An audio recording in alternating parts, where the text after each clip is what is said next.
Salut à toutes et à tous et bienvenue dans cette présentation de mon top 10 crypto réalisé en mars 2026. Donc l'idée ici c'est de vous présenter un top 10 plutôt prudent car le contexte actuel n'est pas très positif pour les marchés à risque, que ce soit sur le plan géopolitique ou économique avec Donald Trump, la guerre en Ukraine, en Iran, l'inflation, les taxes douanières, avec beaucoup d'incertitudes. Donc, je vais vous présenter des cryptos du top 100 dans ce top 10 en termes de capitalisation. Donc, on commence par Bitcoin. Bitcoin, le roi des cryptos, le phare dans cet univers encore jeune. Euh, c'est donc une réserve de valeur dans le marché crypto. Bitcoin qui a atteint 126 000 dollars et nous sommes aujourd'hui aux alentours de 70 000 dollars. J'enregistre cette vidéo, là on est le 24 mars 2026. Donc la question que tout le monde se pose, c'est est-ce que Bitcoin peut perdre encore 50% ou est-ce qu'il a déjà trouvé son bottom aux alentours des 60 000 dollars? Est-ce qu'on va repartir plus haut?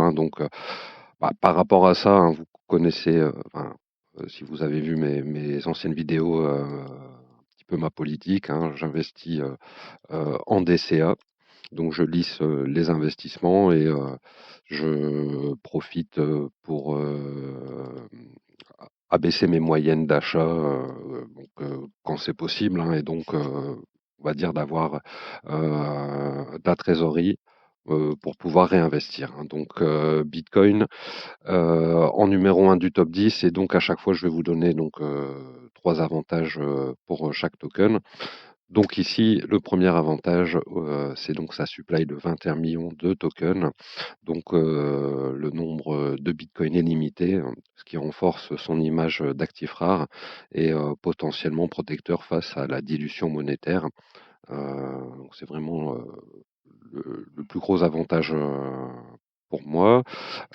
Deuxième avantage du réseau Bitcoin, c'est donc sa technologie Proof of Work, donc reposant sur une dépense d'énergie au niveau de la sécurisation du réseau, notamment grâce au hash rate.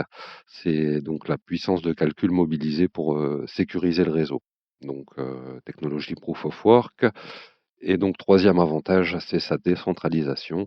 Bitcoin est perçu comme l'un des réseaux les plus décentralisés, donc l'un des plus difficiles à contrôler ou à censurer. Ensuite, en numéro 2, Ethereum. Ethereum, donc avec un taux de stacking annuel de 2,5 à 3 Quand c'est possible, j'indiquerai les rendements sur les tokens. Donc Ethereum, la grande couche d'infrastructure applicative du marché crypto, basée sur des smart contracts. Les smart contracts, c'est donc des programmes autonomes qui s'exécutent automatiquement. Il exécute des actions en fonction de certaines conditions. C'est donc du code basé en Solidity sur Ethereum. Deuxième avantage, selon moi, c'est le secteur de la DeFi, la finance décentralisée, car Ethereum reste l'un des écosystèmes majeurs concernant le lending, le trading décentralisé et tout ce qui touche aux services financiers on-chain. Il y a aussi les stablecoins comme l'USDT, l'USDC ou le DAI, par exemple. Donc, une grande partie de l'activité des stablecoins repose sur Ethereum, ce qui renforce l'utilité de cette blockchain. En numéro 3 du top 10, Tao Bitensor.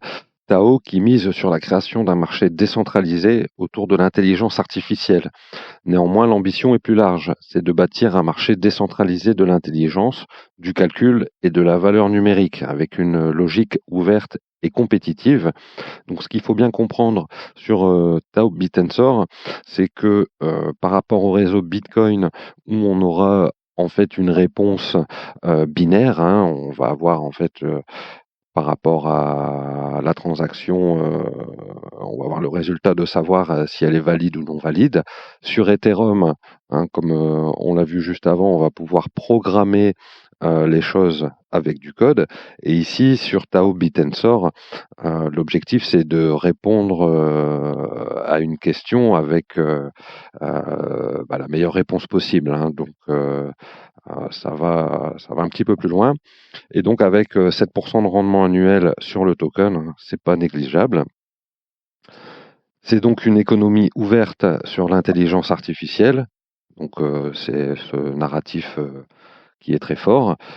Au niveau du deuxième avantage, ce sont les subnets. Les subnets permettent de spécialiser le réseau par des cas d'usage, ce qui peut améliorer son efficacité et son extensibilité, sa scalabilité.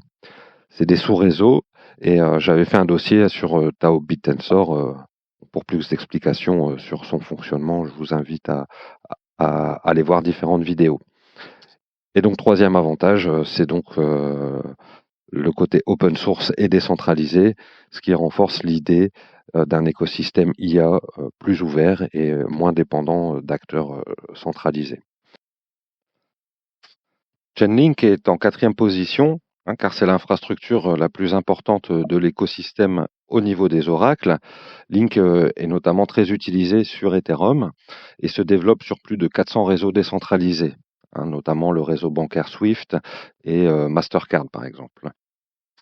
Leader des oracles, Chainlink permet de faire remonter des données du monde réel vers la blockchain.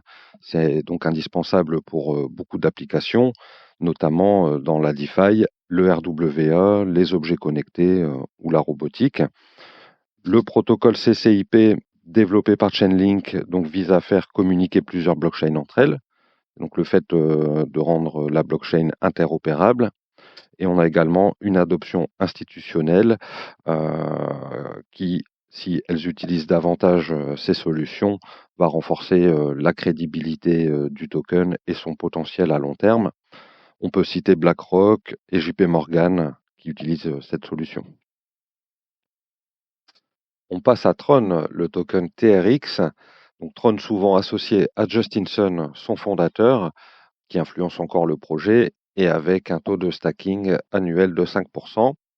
Tron est rapide et pas cher au niveau des transactions et au niveau des frais, hein, ce qui favorise son usage au quotidien. Au niveau de son écosystème, Tron est disponible sur de nombreuses plateformes différentes, ce qui génère l'adoption. Uniswap, protocole historique de la DeFi en numéro 6 du top 10, avec son token Uni, c'est une référence pour les échanges décentralisés et la liquidité on-chain. Un des leaders des DEX, son innovation avec l'AMM, Uniswap a popularisé le modèle d'Automated Market Maker qui permet d'échanger des tokens via des pools de liquidité et des smart contracts sans passer par des carnets d'ordre classiques. Beaucoup de petits projets crypto ne sont disponibles à l'achat uniquement via la plateforme Uniswap. Revenus et frais générés. Le protocole donc génère des frais sur les swaps qui sont versés aux fournisseurs de liquidités et notamment la gouvernance de Uniswap a activé un mécanisme de burn permettant une pression baissière sur l'offre des tokens en circulation. XRP de la société Ripple en 7e position. Ici, on est orienté paiements internationaux. XRP a traversé plusieurs cycles sur le segment des transferts de valeur et des paiements. Rapide et pas cher, XRP vise des transferts avec peu de frais, ce qui est parfait pour les paiements. Très utilisé pour les paiements internationaux, notamment en Indo-Pacifique, dans les transferts transfrontaliers. Et c'est donc une technologie éprouvée car le projet existe depuis longtemps, ce qui rassure certains investisseurs sur sa résilience. Ensuite, Render Network. Donc Render Network, on est sur le thème de la dépine. La dépine, c'est tout ce qui touche au partage de ressources, comme la puissance de calcul, le stockage. Ça peut être aussi des capteurs pour des objets connectés ou des réseaux sans fil également. Donc Render s'inscrit dans le thème des infrastructures physiques décentralisées et spécialement dans le calcul distribué, hein, la puissance de calcul des GPU, des cartes graphiques. En cas d'usage, on peut gérer de l'animation 3D, de l'IA générative, du rendu, avec des cartes graphiques, hein, et de la puissance de calcul. Le troisième avantage, c'est sa scalabilité et son accessibilité, au niveau du réseau, hein, parce qu'on peut avoir de la puissance de calcul à la demande et de façon flexible.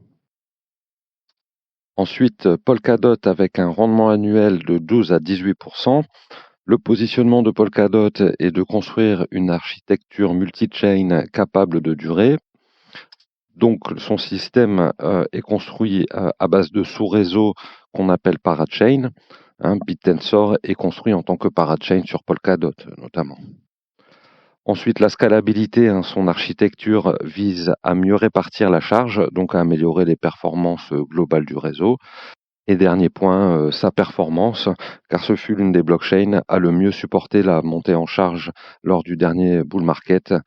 De plus, un mécanisme de burn avancé au niveau du token pour réduire l'inflation va être mis en place normalement en 2026. Dernier token du top 10, j'ai choisi Dogecoin. Donc le Doge est un meme coin, hein, donc lié à Elon Musk. Mais plutôt que de partir dans l'écosystème Solana, j'ai préféré m'orienter sur celui-ci qui historiquement est le premier meme coin dans l'univers des cryptos. Donc une grosse communauté, hein, ça aide pour la visibilité, la liquidité du token et l'adoption du projet. Le token peut être utilisé pour les paiements et son architecture est basée sur le proof of work, ce qui le rapproche de Bitcoin. Voilà pour un top 10 crypto élaboré en mars 2026. Je ferai certainement un focus sur certains tokens, hein. J'avais déjà fait un dossier sur les subnets BitTensor. Et voilà, je vous remercie de m'avoir écouté. À plus!